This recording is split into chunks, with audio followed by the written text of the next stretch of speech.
Hello, everybody. Welcome to Embracing Aging. A couple of days ago, I put a short on my channel about openers and closers. It was a little excerpt from a book. And it was saying that if we're looking for lasting love, we should be looking at the closers rather than the openers. The closers are the people who are going to stay the course. They're the ones who are going to be there when things get tough, when the going gets tough.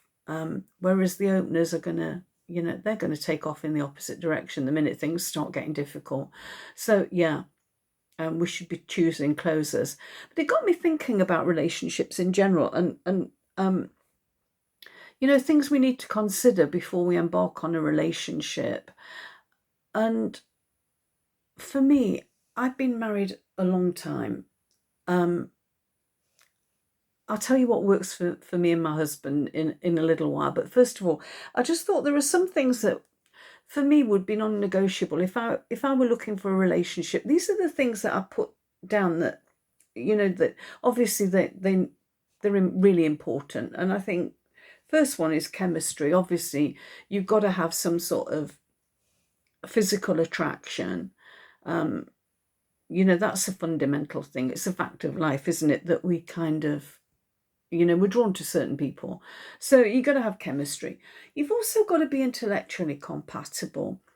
If you've got somebody who, I don't know, like a sense of humor that you don't get, and things like that, I think that's quite important. I think if one of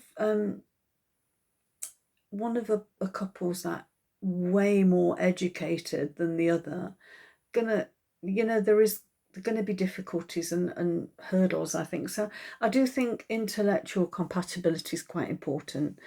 And also I think the most important thing is shared values. And I think that is definitely a non-negotiable. I think if you don't have shared values, I think your relationship's doomed. Whereas if you've got shared values, you can work around the challenges and difficulties.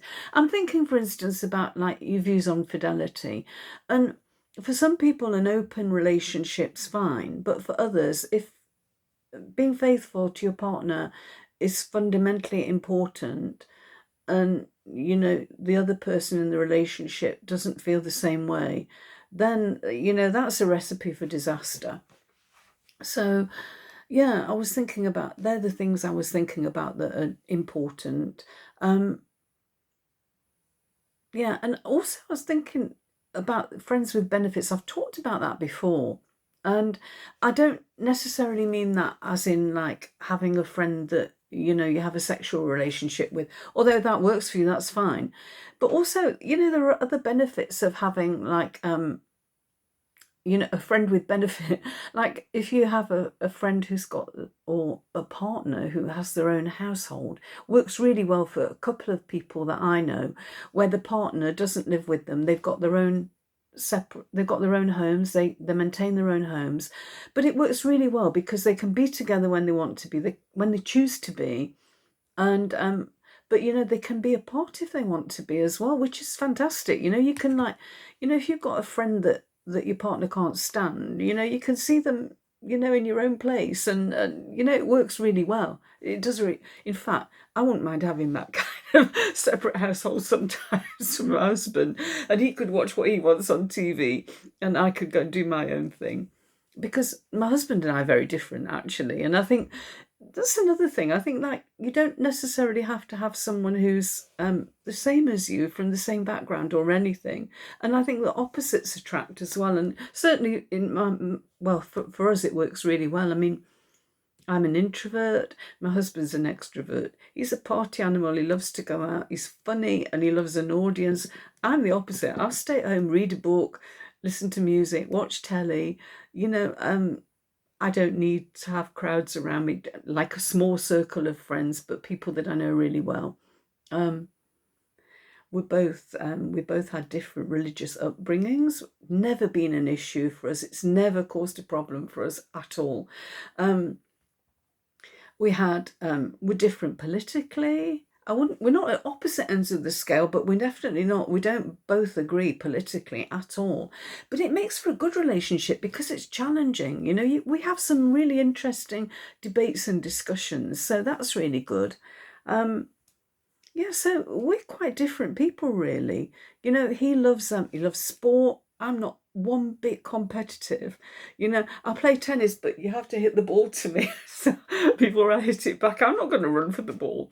I just don't have that competitive nature at all. So yeah. So don't write somebody off just because they're, different to you, or, come from a different background or have different political views. It is really good. And I think what my husband and I do, we balance each other's excesses. And we've been married a long time. We were married when we were 20. We were both 20, so we were kids, really. But it's worked really well for us. Our differences are what kind of, that's the glue that holds us together, I think, because we balance each other's excesses, and I think that's really good. But also, the fundamental thing I said is we share values, and that's really important. So yeah, that's what I wanted to talk about. Oh, the other thing I've got a note here is about being able to compromise, and I think, yeah, it's important to compromise. Sometimes you need to put your partner's needs ahead of your own. Just compromise. But if the one person's compromising all the time and the other one's not giving a little bit, that's an unbalanced relationship, which you don't want. So yeah, that's what I've got for you today. So thank you for listening. Thank you for being here. Thank you to everybody who's liked and subscribed. I really appreciate it. So if you can drop me a like, please, that would be brilliant. And subscribe if you haven't. And I'll talk to you again soon. Oh, and if you've got any comments, please leave them below. Any comments about, what you should be looking for in a relationship, or what works for you. I'd love to get your comments. And yeah, I'll talk to you again soon. Take care. Bye.